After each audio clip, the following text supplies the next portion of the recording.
welcome back to another episode of Mr. and Mrs. Godfrey.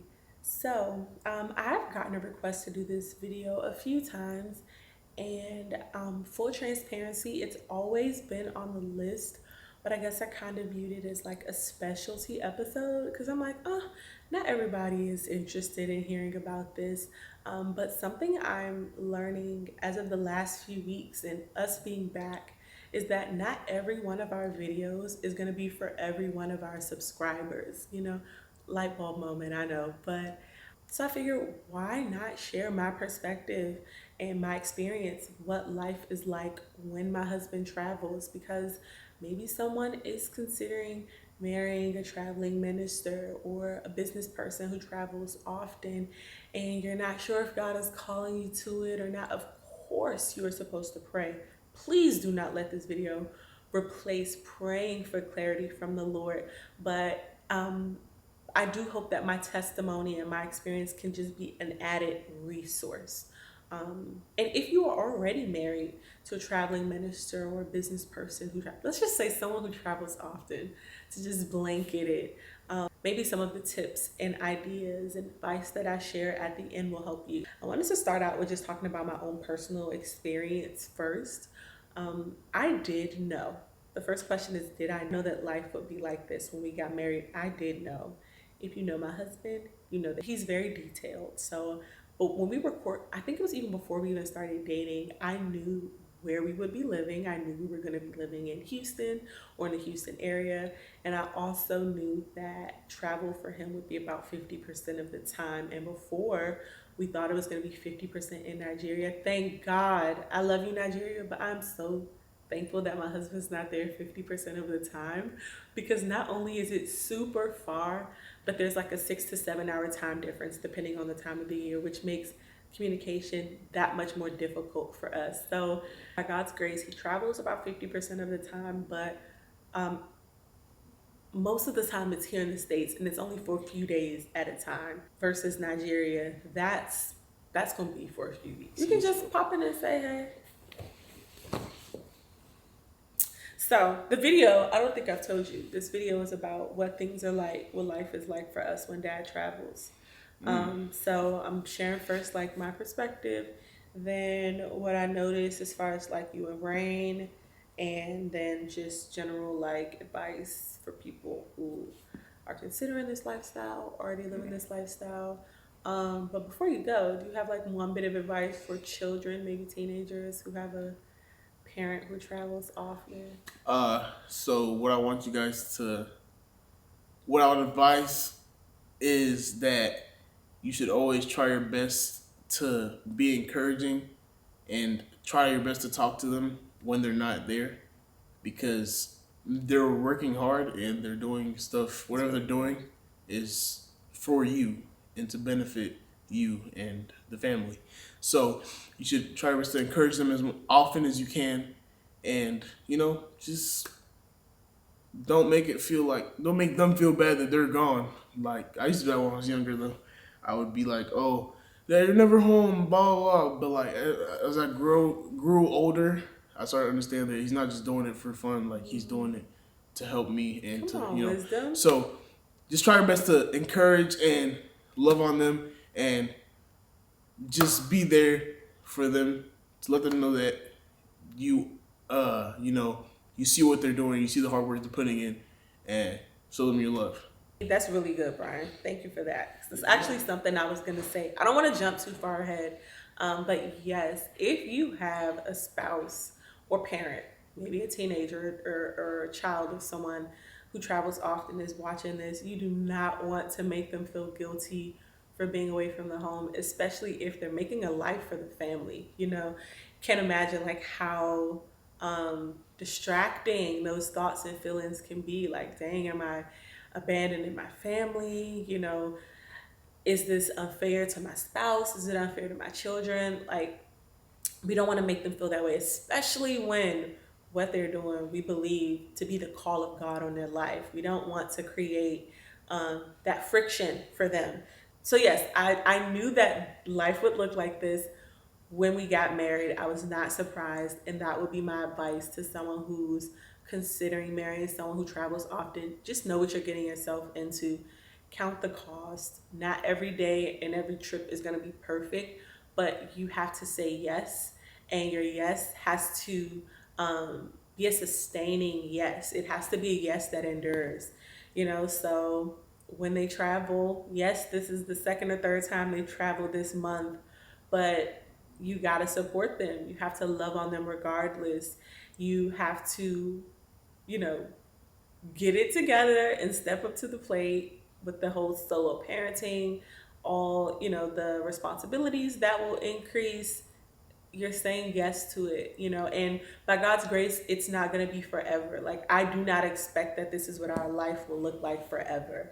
My husband does have certain dreams and desires that he believes God has given him, and we're just waiting for those things to come to fruition. But it is like this now, and we will make the best of it. Um, so the specific responsibilities of mine that increase when my husband travels, driving. I am the family driver when my husband travels versus when he's home. He does like maybe 80-90% of the driving. So when he's home, he will take Brian to football practice in the mornings and pick him up. Um, some days he'll also drop Rain off at school and pick her back up. We used to do it together, but we found that, like, if he has certain days where he does it and I have certain days where I do it, then we can individually get more done at home. Like, I'm able to go to the gym, he's able to take earlier meetings, versus when he's not home, I'm dropping her off and picking her up every day. And thank God Brian has a friend who can pick him up and drop him off. So that's not a responsibility I had to pick up. But a lot of things increase with Rain when my husband travels. That's the number one thing I would say increases for me. Just the amount of time and attention I have to give her, specifically on the weekends. Like, when my husband's home, he's able to get her sometimes and spend some time with her, and that'll give me some time to myself. I still get that when he travels because Brian is a huge help, but I am very mindful of how often I ask him or how long I ask him to get her, just because he's not her parent. Like, and that's not his responsibility. So while I am grateful for the help, Lord knows, I still have an expectation that my workload, if you will, as a mom is going to increase when my husband travels, because I am solo parenting. I'm still parenting Brian. So that that aspect of life does increase when my husband travels. Before he travels, the days leading up to when he travels, I'm like trying to mentally prepare and emotionally prepare for, like, not just being able to walk up on him and get a kiss or get a hug, or just talk to him in real time, versus when he travels, I have to call him, and if he's available to talk, he'll answer. If not, whatever I had to say, I might have to send it in a text or just remember it later. Or so his absence is definitely felt when he's away. But there is a silver lining to that, if you will. So I grew up as an only child, and I think that makes my husband being away a little more palatable for me, because I do enjoy my own company. I used to think I was an introvert. I don't think I'm an introvert anymore. I think I have introverted tendencies. So while I do well around people, I recharge when I'm by myself. Like, I don't mind spending time alone. And I think that helps our marriage when he's away. I'm not feeling like I'm floundering and like I just don't know what to do with myself. I'm okay for the most part. Like I said, outside of those moments I mentioned before when my husband travels. But yeah, I think I do fairly well. The Lord has given me that grace. And even if you feel like you're someone who grew up in a larger family and you have married or desire to marry someone who travels often, the Lord can give that grace. Just because I feel like it's somewhat innate to me, He can give it. Brian shared his bit of advice, but I'll answer the question of how do I feel like he handles it. I feel like Brian handles it very well because he's not new to it. Like he shared, he probably had his moments when he was younger, but now that he's older and I think he's more used to his dad traveling often, he does fairly well with it. He'll call and check in on him. They'll talk here and there when my husband travels, but Brian does pretty well. Rain, I was worried about when she was younger. And even now, just being a mom, like, oh, is she gonna be emotionally okay when she grows up because her dad travels so often? And the Lord has definitely, or even is still helping me to process those thoughts, because I see in real time, like even now he traveled, I'm seeing how she's okay. Yeah, she'll ask about daddy, and she talks to him on FaceTime.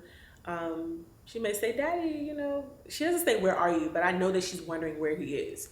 Some morning she'll wake up looking for him. So she does have those times where she's looking for him and he's not home. And I'll have to say, like, Daddy's at work, Daddy's not playing soccer, because sometimes that's why he's out of the house. But by God's grace, she is handling it very well. And she will continue to. I believe that the Lord will continue to give her tools and um, help her to maximize the time that she has with her dad when he's here. He's very much attentive, very much present. So I know that she's not lacking that attention from her dad or that engagement in totality. But when he travels, me just being mama bear and just wanting my kids to be okay, I do sometimes wonder about that for her specifically being so young. So, advice for those considering marrying someone who travels often, or if you are married to someone who travels often and you find it being a little difficult to handle. Number one is, I said it before, but I'll say it again, praying for grace, asking God to touch your heart and your mind to help you to process your spouse's absence, to help you to emotionally, deal with whatever is going on in your heart when they're away, outside of, like, of course, the natural feelings of missing them. Help you to process those things and to help you to understand that this is but for a moment. This is for my family and a sacrifice that I am making. And the Lord will definitely help you to process those thoughts and those feelings. Hello, my love. You want to be? Hi. You can't be in this. Did you have a good nap? Number two, get busy. Get busy with your purpose. If God has given you a business, a book, a ministry, a degree program, whatever it is, you have to find something for yourself so that when your partner travels, you're not feeling like you're spiraling out of control, you don't know what to do. Then you're hawking them, you're calling them nonstop, texting them nonstop. Why aren't you responding? Right? Like, I know that when my husband travels, our communication is going to minimize tremendously. And that took some getting used to. But now I'm used to, like, if he's working and I call him, 9 times out of 10, he is going to answer. But if he doesn't, I know that it's because he wasn't in the position to do so. So I won't give him slack for that when I talk to him the next time. Um, I'll just appreciate the 3, 4, 5, 10 minute FaceTime call we do have and keep it moving. But you do have to get busy with something that's for yourself so that when your partner travels, you still have a life. Number three, cover your spouse in prayer. When they are on the road and they're going to unfamiliar places or even familiar places, and they are meeting people, engaging with people, ministering. As a minister, I know that my husband pours out a lot when he's ministering, when he's recording, and when he's even sharing the word. Like if he's doing a speaking engagement, he's pouring out a lot. And because of that, I have to cover my husband in prayer, not just when he's home, but all the more when he travels. I cannot overemphasize that. Like whenever your spouse comes to mind and they're traveling, say a prayer for them that God would give them strength, that He would protect them, that thank God, because we know that the Word of God says that He's already given His angels charge over us. So thank them, thank God for giving His angels charge over your spouse, for putting a firewall hedge of protection around your spouse, for diverting their path from anyone that they shouldn't come across. Like very specific prayers to cover your spouse because they need it. they need it when they travel.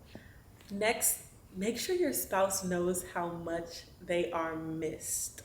I think that there's a balance between not making them feel bad for traveling, but also, hey baby, Hello, baby. I'm recording the video of what things are like when you travel, and you're doing a guest feature on the video. So that was him. Um, so yes, what I was saying was I think that there's a balancing act to find, a balance of letting your spouse know that they're missed, but also not making them feel guilty for being away. And I think that balance just comes from a place of authenticity. Like I tell my husband all the time when he travels, baby, I miss you. You know, I can't wait to get home. And but I'm also not like giving him attitude when he's away, or I'm being very mindful of like the things I choose to talk about or not talk about. If there's something going on in the house, or whatever it is, I try and be mindful to not bring those things to him when he's away, because why he's gonna feel like, oh, maybe I should have traveled, maybe I need to go home earlier, which he actually has had to do. I did confide in him about something one time that was like really bothering me, and he ended up cutting his trip short a few days. And I told him like, no, you don't need to do that, but I think a part of him already wanted to be home, and that's okay. Knowing that your spouse cares and loves you enough to like drop what they're doing and come to you if you need them, I think that that just comes from a place of like intimacy and vulnerability, and like I said, just authentic communication. So let them know that they're loved and appreciated, but you don't want them to feel guilty either for being away. Um, and I hope that that made sense. I hope that it didn't seem like I'm saying do this, but don't do. You guys you're some smart people, so I know that you guys understand what I'm saying. Last but not least, I've said this in another video, make sure your spouse feels welcome when they come home. So if that looks like buying a little bit of decor for the bedroom, or cooking their favorite meal, cleaning the house from top to bottom. Me and Brian do that very often. Like the house is never really dirty, but you want it to smell good. You want things to be shining. You want things to be sparkling so that they feel welcome. My husband, before we got married, he would always say to me that he always um, wanted home to feel better than any hotel he ever visited, And I'm always mindful of like, what can I do around the house? Like when he comes home, what can I do different to make him feel welcome? So I'll lay out his pajamas. I will make sure the linen is clean. I'll have his favorite snacks, like little things that add up to a tremendous welcome back home. I think will help you and your spouse, because you feel, at least I know I do, I feel excited when I'm doing little things for my husband to welcome him back home. And I know that he feels the love too. So if you have anything to share, anyone watching this video, of how you deal with life when your spouse travels, I would love to hear it. Drop it in the comments for anyone else who is watching this video and could use the advice, could use the encouragement, could use the tips. So yeah, you guys, be sure to like, comment, subscribe, turn on your post notifications, and be sure to share this video with someone else. We love and appreciate you guys so much, and we will see you again next Sunday. Bye.